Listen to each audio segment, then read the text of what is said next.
Hi, this is Mark Waid, writer of Superman Birthright, and you're listening to Kyrpton Report.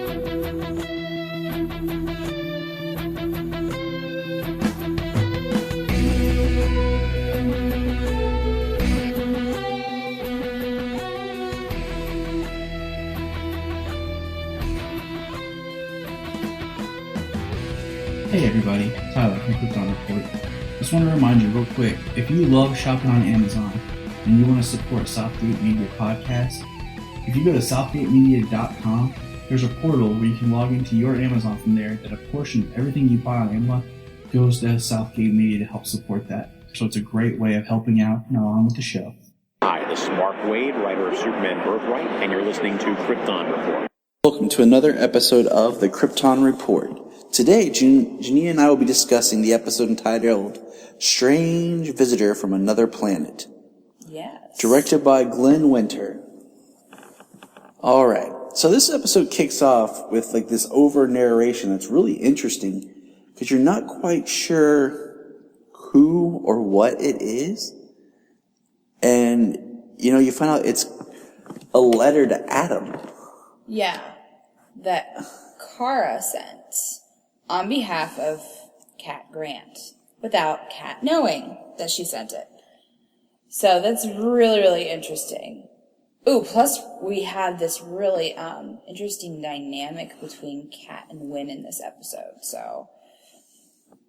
When, poor guy, the ultimate friend-zoned man, we get introduced to Miranda Crane, the senator, who's here in National City. And this is the episode where we get to meet the White Martian. Oh, yes. And what is interesting is, White Martians are the sworn enemies of the Green Martians. They're bigger, they're badder, they're meaner, they're scarier. But yet in the comics, Genia, who's a White Martian that we know and that we love? We had this conversation from Young Justice. Yeah, Miss Martian. Yeah. I'm totally forgetting her name right now. Which, there's a line later on in this episode where he says there's more of us. That makes me wonder, are there more White Martians on Mars? Is it possible down the line that we could see McGann? There it is, yes, McGann. McGann, which gets translated to Megan. Megan. Just like Jean gets translated to John. John. So, I was like, that's an interesting fact. I mean, just the whole Miss Martian idea, this show is very girl power. So, yeah. I mean, there's even rumors floating around where people are hoping that they bring in, a Barbara Gordon, maybe a Batgirl on the on the show or something to have her team up. I could kind of see that. I love Kat in this episode. Her whole dynamic of the way she is with Adam completely changes. Takes her off guard. The hard exterior, and he just shows up. Everything you think and you know about Cat Grant kind of changes here. She just kind of lets down her wall a little bit more, and you see this vulnerability that she's never shown before. And you're like, oh, Cat's not this, she's stoic not, creature completely. She's actually... She's not the girl of steel. Yeah, seriously. The maiden of might? Nope. Now, interesting little fact, my wife. The actor who's playing Adam on here, do you know who he is?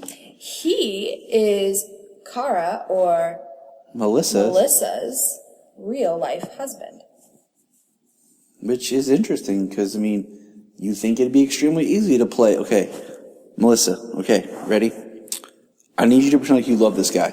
And action. Easy. Melissa, you're not giving enough. We need more intensity from you. We sell it. Sell it. The sad part is that has happened with real-life celebrity couples when they're actually on screen together.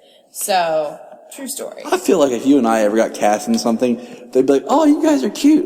You make a great brother-sister combo. What? We're married. Oh, it don't matter. It's TV. Like, That's true. great. This is awkward. Great. This ain't Dexter. We'd be like, okay, you guys are going to be the new Ross and Monica. That's a Friends reference for people who might not get that. All right, so let's get back to the show. I mean, I really like Kat. Like, what's so great is Kara is not afraid to take risks at times with Kat. She's afraid of Kat, but at the same time, she's willing to try something. I think that in the beginning of the series, she was very afraid of Kat. You know, now she respects Kat and she understands Kat, but she's not necessarily afraid of her anymore. I mean, Kat, You know, she's able to step out of her comfort zone and do something for a cat that nobody else would even imagine doing. right, because everyone else, Because everyone's terrified. So, it's really adorable. I love the relationship between Kat and Kara. It just really... Kara or Kira? Kira. I'm telling you, like I've always said, if she ever found out that they were the same person, she'd be like, and Supergirl really is Kira! Everyone would be like, who? Yeah. Now, I do like this little rally they have going on.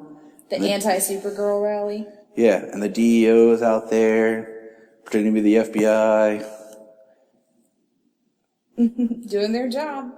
Being behind the scenes and watching everything and trying to save the world without people knowing. The DEO is so interesting. Yes. I feel like DEO is almost like, it's like the Men in Black. Yes, it is basically the Men in Black. R.I.P.D. Monsters are coming for your family, and as she says that, the White Martian appears. And I'm like, yeah, the thing is, you have, just like anything else, you have good aliens, you have bad aliens. But if you hate all of them, you're going to scare off and make the good ones not want to do anything. Yeah. Oh, look, it's Jimmy. I like that he has the signal watch now. He uses it for Kara. Do you ever think he goes off and Cal's like, damn it, Jimmy?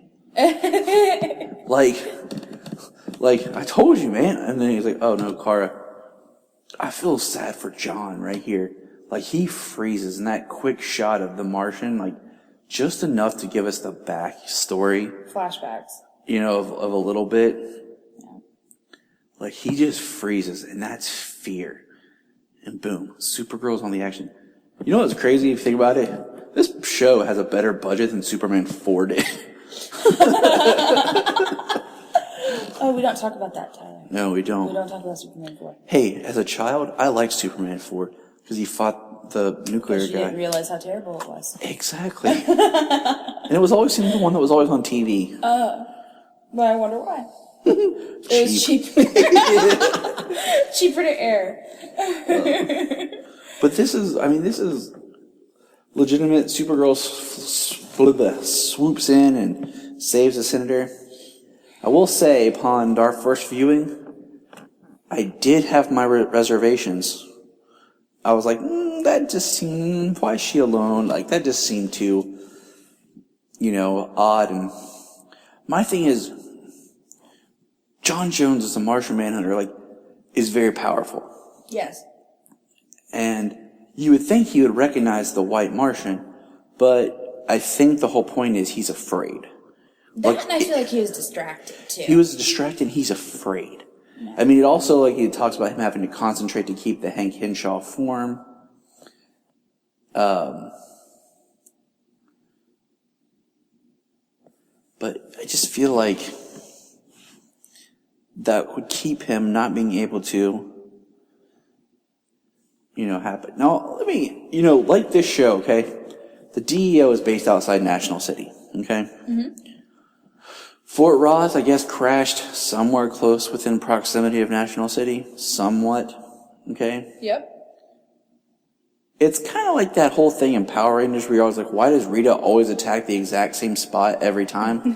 Why does all the alien things happen in National City? Because it's close by. Because Fort Ross is close by. Maybe Fort Ross is more like a beacon that just draws everything in. Now see, that I like. Kind of like the idea of like in Buffy, you had the Hellmouth. That's why all this stuff happened around there. Yeah. And then in Teen Wolf, you have the Nemeton. That's why it draws everything there. But then you have shows like Supernatural, where stuff's happening everywhere and they have to travel. Right. Okay? It's kind of like that. Like, Supergirl is protecting National City, but the rest of the world could probably use her help too. But it's probably going to get more interesting. And you do have to think about this too. She talked about this before. Superman is patrolling the rest of the world, basically. Supergirl's trying to do her part, where she is. So, I think she doesn't really necessarily want to step on Superman's toes. I mean, I wouldn't, True, but I just think it's funny that all the aliens are like, hey, we escaped. You want to go attack National City? Sure. But I bet you there are other storylines going on behind the scene, Superman is taking care of. It would be cool if there was like some sort of like dialogue where you see DEO teams out and about, bringing in other prisoners just in the background, Yeah. Stuff where we feel like they're doing more than just whatever pops up next in National City. Well, I mean, we do know that they have other prisoners. They've talked about it before. They have other prisoners in their facility that they've taken care of, and we don't know when they've taken care of them. So it's very possible, the show definitely leaves it open for interpretation. Let's just say that. So. Yeah, I agree. I mean, it does leave the show open for interpretation, but it's just one of those things like how close-minded is our view of what's going on around everybody? Mm-hmm. I think that this show is going to take off more and that Supergirl is going to end up saving the world. Like, I think that it's going to expand to other parts of the country and save the world, And I could see that. One thing that I always kind of wondered, just because the way they kind of play Superman in this, is, are you familiar, Jenny? I know we talk about a lot of stuff, but like the idea of like the infinite crisis in the comic books. I feel like we've talked about it. I just don't remember exactly what. There's a very famous cover of one of the Infinite Crisis, because the first Infinite Crisis is when Supergirl died, and so did Barry Allen Flash. And it's Superman holding Supergirl's body because she died saving everything. Mm-hmm. And my thought is, what if they did something crazy on this show where they do like a reverse Infinite Crisis, where it's Kara holding Superman's dead body? That would be very interesting. And now she has to take the burden of the world. Of what he had. That would be extremely interesting. So, I like right here where Jimmy, with, playing with the photo, sees that the white Martian in certain light, the eyes reflect. Yeah. And then it does the nice cutaway to showing the good senator, her eyes reflect. And I'm like, come on, John, you could have seen this coming. I feel like he did to a point. You know what I mean? Like, I feel like he could feel the thing being close by. He just couldn't hone in on it. Or maybe he just didn't take the time to focus to hone in on it. It's all about...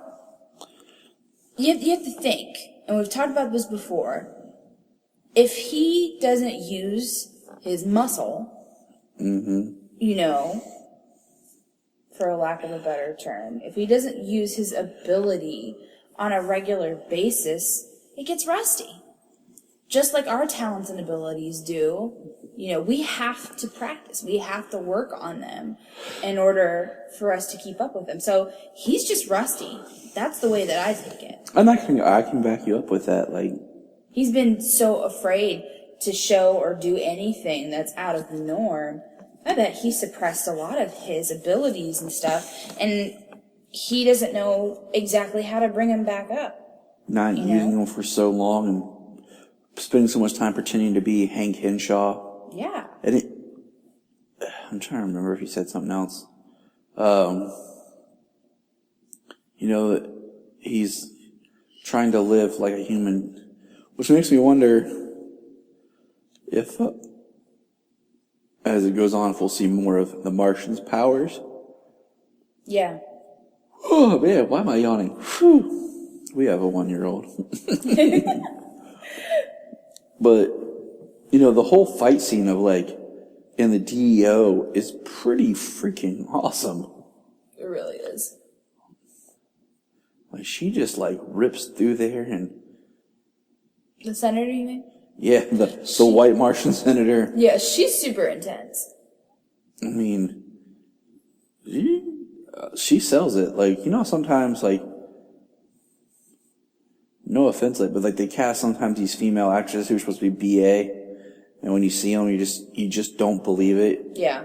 No, she's selling it. Definitely. She definitely is. I love how much Kara uses her heat vision. Because I always said that if I was Superman, because you can attack from far away, I would totally be using my heat vision as a first, layer of attack. Boom, blast you. I think there's a lot of times, too, that you as a viewer, you don't realize how many different abilities, Supergirl or Superman has when you're watching, movies and shows and stuff. Because they don't always get the chance to show all of their abilities. But, I think that this show, Supergirl, is doing a great job at showing her, variety of abilities. Yes, I agree. For instance, Man of Steel. Okay? He used his strength, his flight, invulnerable skin, and then we saw heat vision. And I think he used his hearing. But he didn't use the super breath. But he's yet to use his super breath. Yeah. Okay, he's yet to use any of his other kinds of vision. And they only did the hearing and the X-ray vision in a flashback. Yeah. They haven't really focused on any of his other powers. Do you think in the writer's room for this, they have a list, okay, Kara's powers are this?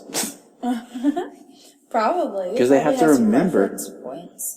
When they do the Martian flashback, and you see all the Martians, and John's telling his story, it's heartbreaking. And it's just the way they're enslaved. It's very reminiscent of the Holocaust to me. Yes. Everything that we've seen and heard. You know what would be awesome? Is if they did an episode with John in the past where he does flashbacks to the 1950s, in the comics when he originally came or whatever, and we see him getting pulled from Mars by the scientist doctor whose name I cannot remember, and he shows up. You can just kind of see that, what it was like when he first got here. Yeah. That'd be an awesome flashback. So this episode, I think, does a fantastic job of showing his past. And just his humanity, for a Martian, his compassion, and his heart, his honor. He's a great character. If anyone's out there listening who hasn't watched the Justice League or Justice League Unlimited, please check it out. Watch it on Netflix. He's a character that you immediately will like. And you'll just really enjoy. The sad part about those shows, I think there's a lot of people out there that look at them because they're cartoons and they're like, oh, that's, for a kid. That is not necessarily the case with these shows. Well, there's so many, adult themes and undertones, and it's done very, very well. Well, since you say that like that, my dad was never one to watch a lot of cartoons with my brother and I. He would kind of sometimes in the background, maybe, but he would always sit down and watch Batman the Animated Series with us. Yeah. He would always sit, and he had no problem watching that show. He actually enjoyed it, and it's the caliber of the series itself. And Justice League Unlimited, it's very much so on that high caliber. It's a continuation of the same universe, which is awesome. Yeah. It's amazing that Superman the Animated Series, Batman the Animated Series, Justice League Unlimited, and Batman Beyond all exist in the same universe. All of them are superbly written. And, for me, I've gained a lot of knowledge watching those shows, for sure. That's where a lot of my knowledge lies. Nothing wrong with that. I do like that with this episode, Kara has someone who's kind of flirting back with her. It's already like she likes Jimmy, Wynn likes her, and then all of a sudden this other person shows up. Like, you think Jimmy and Wynn be like, dude, we were here first. No, there is some jealousy there. Oh yeah. They're like, we don't care that you're our boss's kid. We're gonna beat you down, man. There's definitely some jealousy for Jimmy. I think there's like this one shot in the show where like Adam walks by or they're talking about Adam or something and Jimmy just has this like look of just complete disgust about it. He's just like, oh gosh, no. So, anyway. That's a interesting side storyline that's going on within the midst of this white Martian craziness. It's just interesting to see Kara, like, someone be interested in Kara, Yeah. It's pretty neat. Who doesn't She didn't know, have to become Supergirl in order for somebody to be interested in her. who doesn't know her other side. Mm-hmm. But in all fairness, Wynn did like her before she revealed herself. Wynn's a good guy. That's why. Jimmy's the interesting one because, he found out she was Supergirl and then fell for her. Well, he already knew she was Supergirl before, before she knew he knew. So, anyway. Now, see, it does show that John does, remember, he does have his telepathic, it's like tilapia, his fish power. He does have his mind powers. Telepathy. And because he's communicating with the white Martian. Mm-hmm. The red eyes are just amazing. I do love it. Now, the white Martian is really interesting because the white Martian has like these white yellow eyes almost. It's really cool. I'm just like, John has like, I have these red eyes. I don't know what that was about. I don't know what that was about either, no. But it's I don't remember him saying that in the episode either. It's such an easy effect to achieve. Yes. Because we know that the whole reason why he's Hank Henshaw the most is budgetary reasons. Because they can't keep him in the makeup. Because it's a combination of makeup and CG. So they're like, we'll just keep you as Hank. But when we really want to kind of show that you're John, we'll make your eyes red. I think it's a great idea. I mean, it saves money and everything like that. They're trying to be frugal with the show. That's great. Hey, save on budget. That's cool. We get it. Well, I mean, yeah, it keeps them on air, which is very important. It's the only way you and I get to do our job here. It's true. True story. And thoroughly enjoy it. I really am loving this series so far, so. The series is great, because it slowly picks up more and more. With each episode, it was good when it started, a little rough, but then it just keeps getting better. Everything that we see is better. Yes. It is cute how this starts with Adam, and he's like, I think I'll stick around. Have you seen Kara around? And then he did get the whole Kira or Kara, like he's like, what's your name? It's pretty cute. She's like, oh, it's Kara, but it's Kira to your mom. Oh, gotcha. You're really pretty, and I like your teeth. Would you like to go on a date with me? It's an interesting way to pick up chicks. Did you do that in high school or something? No, just look at him. Look at his mannerisms. She's like, hey, what's up? We look cute together. I mean, I would hope so. They are a real couple, so. I like how she doesn't even realize he's asking her out. She's like, oh, considering that in the pilot she's on a blind date and the dude is a tool. Yeah. It's pretty adorable. And I like how Kat's like, she's available. What? Oh, I am? Yes. You may go. See, my worry with this is it's going to get awkward between her and Kat if anything goes bad. Yeah, I mean, that's always the risk of dating someone at work or connected to work. Well, so then if it's your boss's son that she's trying to, like, you know, rekindle a relationship with, and you're going to date her son, like, right off the bat, like, that's kind of, you know, for lack of a better term, that's kind of ballsy. You know what's funny about the end of this episode? When the two sisters are just sitting there eating ice cream? I thought that was just a TV trope until I met you and your sister. Then I realized women actually do that. Sit around, eat ice cream, talk. Yes. Just like out of the... Ice cream's amazing. It brings us sisters together. Out of the cardboard. Out of the cardboard. Hey, you know what? Funny. Never just sit around and eat ice cream with my brother. So this ending is a little creepy because they're sitting there and they're watching this, you know, where a random Supergirl, quote unquote, comes and picks up a car off the side of the bridge. Looks exactly like her, and she's like, what the heck is going on? It's really freaky. I love the way that all these episodes like started now where the end of one leads into the beginning of the next one. Yes. Like they're all connected. It's great. It keeps things really nice and consistent. So. Yes. I really like this episode.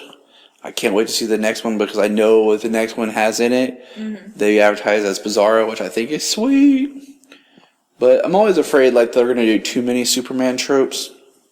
That was a concern of mine as well. Like, I want, and I've said this from the very beginning, that I want this to be a standalone thing. Like, I want her to be able to stand up on her own 2 feet and be completely separated from Superman for the most part, you know? That's why I was always so iffy about him showing up on the show. I mean, I know they've barely done him on the show.